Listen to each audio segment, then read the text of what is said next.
When I received my first communion, I got a number of gifts like you give kids, and one thing I remember was getting a $20 bill in a card. And for a 7-year-old, I thought, this must be what millionaires feel like. $20 bill, I mean, felt so good. I thought I had a pretty good grasp of money, but just a few weeks after that, I had a roll of dimes. I'd been collecting coins, and my brother was helping me roll up some coins, and I had some dimes. And he says to me, he says, "Hey, Victor, I'll trade you this roll of pennies for that roll of dimes." He said, "These are bigger." And in my little brain, I was thinking about it, I said, that doesn't seem right. He said, "You know what? Let me make you this offer. I'll give you a roll of nickels, because that's definitely more than those little dimes are."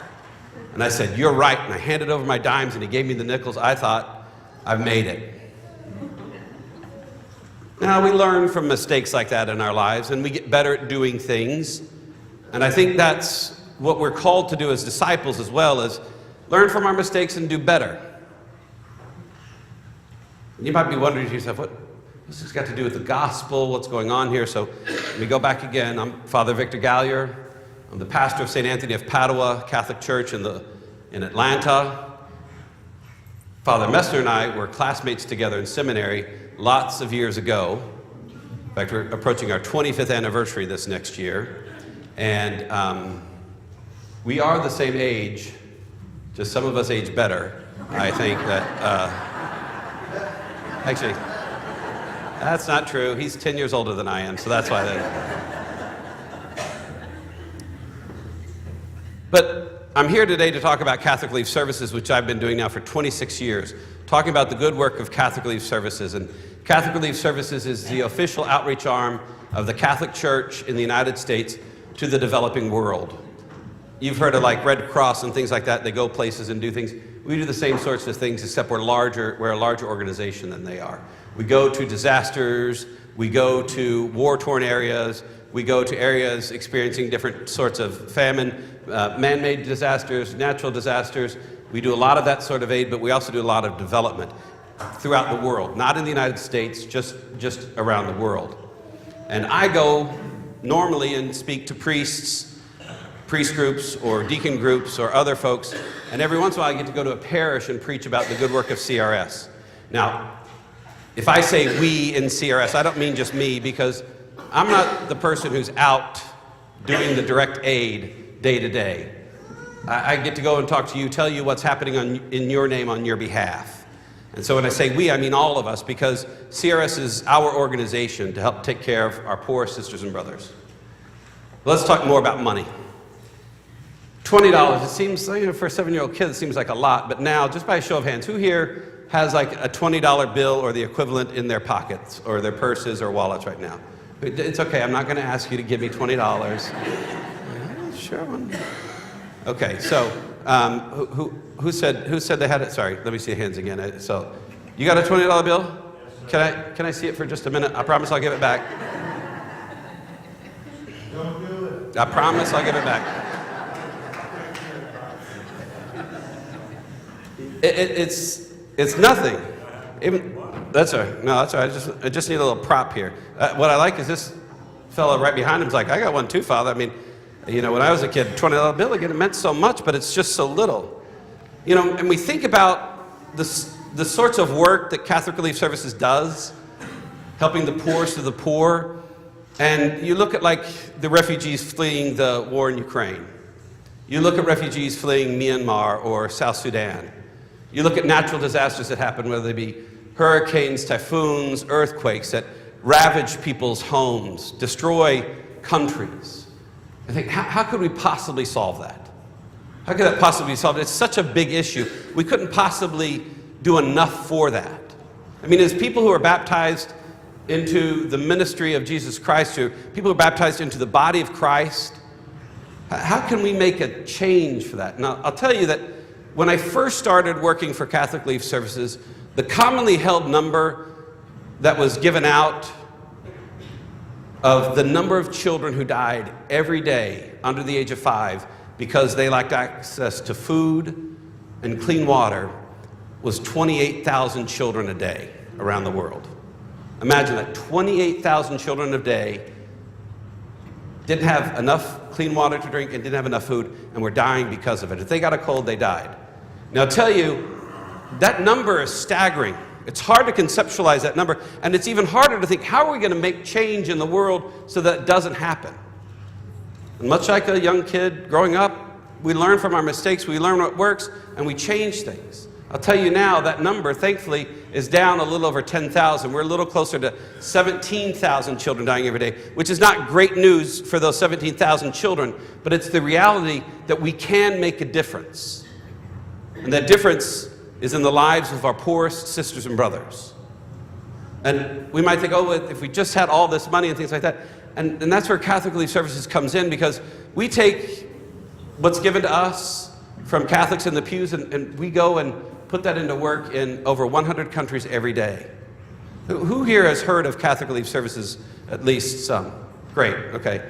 And we're the people who do CRS Rice Bowl every Lent. Have you ever participated in that? Put your change in. Oh yeah, those are great things. And like I said, we've got little pamphlets here in your pew. If you don't have one, look around. They should be there somewhere. I want you to just kind of read through that. See what we're doing in your name. Maybe if you want to explore a little bit more, you can go on our website, crs.org, and find out what we're doing today. You might go, oh, I like the fact that they're engaged in this and doing this sort of work, taking care of our poor sisters and brothers. I mean, we're all over the ground in the countries around Ukraine, helping out with the refugee crisis currently. But we're also doing great development work, helping people's lives be changed, day in and day out, in the name of Catholics from the United States. And that's what I'm here to thank you for. I'm here to tell you about. Why the $20 bill? So I'm going to tell you about a man I met named Jacob in Zimbabwe.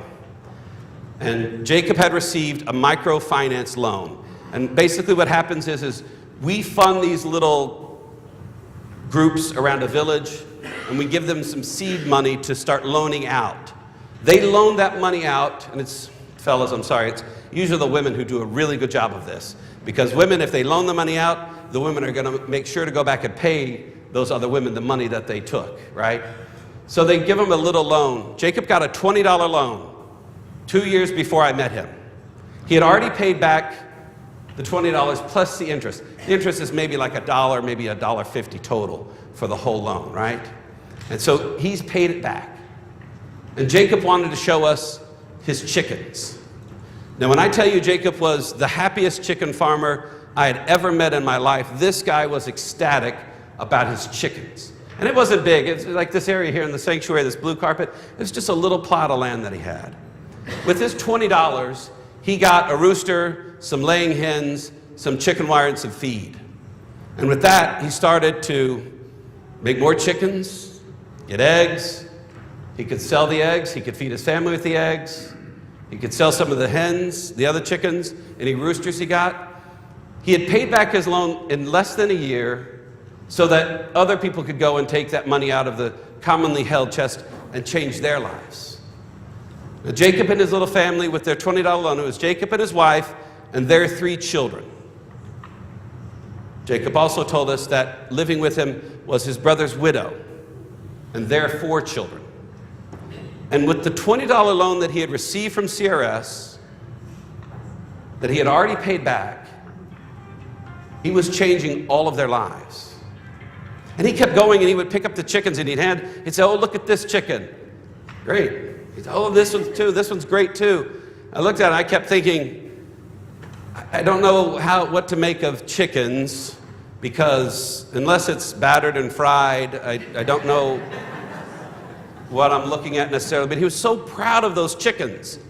And he was so proud of the fact that he had paid back his loan already so that other people could get what they needed. And he pointed to his neighbor and he said, this woman here, her husband had died as well, and she took the money that she got, bought a sewing machine and fabric to make school uniforms, because in lots of parts of the world you have to wear a school uniform even at public schools. And he said, and her life has now changed. She can take care of her children. And he kept just beaming with pride about his chickens. And I realized what he was saying to us at a time when children were dying around his area and people weren't sure what was going to happen to them, those chickens were his security to provide for his family. So much so, not just his kids, but his brother's widow and their 4 kids. Each one of those chickens meant that those kids were going to be able to get food, have the resources enough to get water. We also happened to be in that village, as an aside. We had a water project there to teach people how to take water that they could collect and then purify it so it was good drinking water. He says, we've got water, we've got food, we have everything we need. And it was because of a $20 bill. Now, there you go. You can do with it what you want. I'm not taking up a second collection. You can do with it what you want.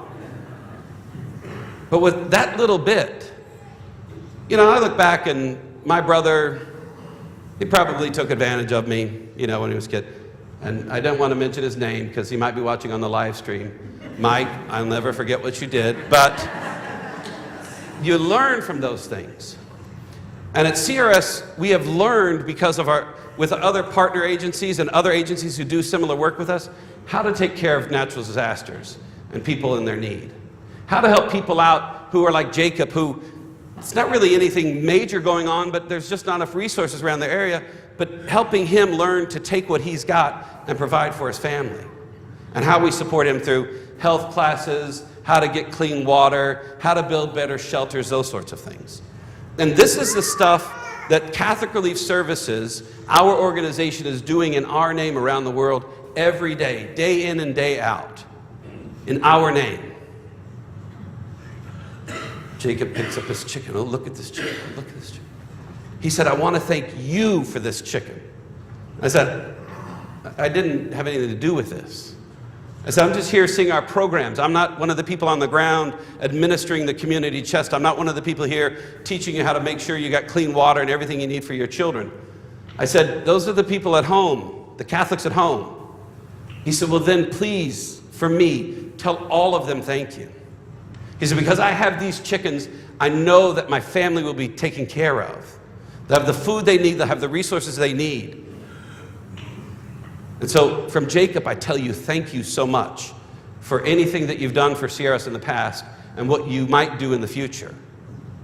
Because Jacob's one of millions of people around the world who we interface with every day who need our help. You know, the water that he could get his hands on, you could go to one of the toilets in the bathroom and get cleaner water than what he could have. We taught him how to change that. We do that all over the world. We teach them how to take the things that they have available to them and how to feed their children. I remember one time in Madagascar, I was seeing our programs, and mothers, this will break your heart. It was a group of women who had learned nutritional practices, and they were teaching young mothers with the things that they could get in their area, how to make sure their children got 800 calories every 3 days. You know, I don't want to brag on my good friend Father Michael, but he went to McDonald's and got me 2 Egg McMuffins. Thank you. But imagine a child not getting 800 calories every 3 days. And so when I say we're doing these programs, it's not these huge, giant things that you're going to see. It's these little things that change people's lives. And every one of those women would say to you, thank you so much for providing these people because now my child has a chance to live. So I really do hope you'll take one of these with you and look through it. If you want to fill it out and find out more information about it, you can do that. If you want to be like, what's your name? David. Sorry? David. If you want to be like David and put some money in there, you're welcome to. You want to go online to our website, crs.org, put money in there, fine. I'll be here after Mass for a little while. Unfortunately, due to my travel plans, I'm going to be leaving really quickly after Mass. But if you have any questions, I'll be back there. Look at our website, find out what we're doing. Think about how you can participate and be a part of what's going on to change the lives of our sisters and brothers around the world.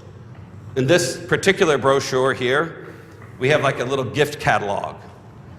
Not really, it says like here, it says like $80, buy a baby lamb or a goat. For $80, we can do a lot more than just one thing, but it's just kind of giving you some idea of how much money, how much it can change the lives of our sisters and brothers. And you might have a birthday coming up or Christmas coming up, and I don't know about you, but when people say to me, what do you want? Golf balls, a bottle of bourbon. I don't need anything. I don't need anything. So I usually say, if you want to go on CRS and give some money in my name, that'd be great. Because I believe in this work. I believe that we are doing great things. I've seen those numbers come down. Maybe you might be in that same situation. Someone says, what am I going to do? What would you like? Say, oh, maybe CRS would be good. I have a friend, and every year, her birthday fundraiser that she tells her friends about is giving money to CRS that helps fight human trafficking. Every year, that's what she fights with her gifts. She says, give money to CRS, they'll help with human trafficking. CRS is your agency, so find out what we're doing, learn more about it. If you give us money, great. If you don't give us money, that's okay too. Just find out what we're doing in your name so you're aware of it. And when you have one of these pamphlets in your hand, look at the quote on the back here by St. Pope John Paul II and see what he has to say about what we're called to do in our world. From Jacob and his little chickens, thank you. For the women I've met whose children have food today and clean water because of what you've done in the past or what you might do in the future, thank you. For me this time, Father Messner, and for your pastor, and for those who've made this possible for me to be here today, thank you so much. May you be blessed in your journey as disciples. May none of us be found on the outside knocking and the Lord saying to us, I don't even know where you are from. Because we've come out of our own comfort zone and take care of our poor sisters and brothers around the world. So thank you for your time and attention. And again, on behalf of Jacob, thank you for saving his and his family's lives.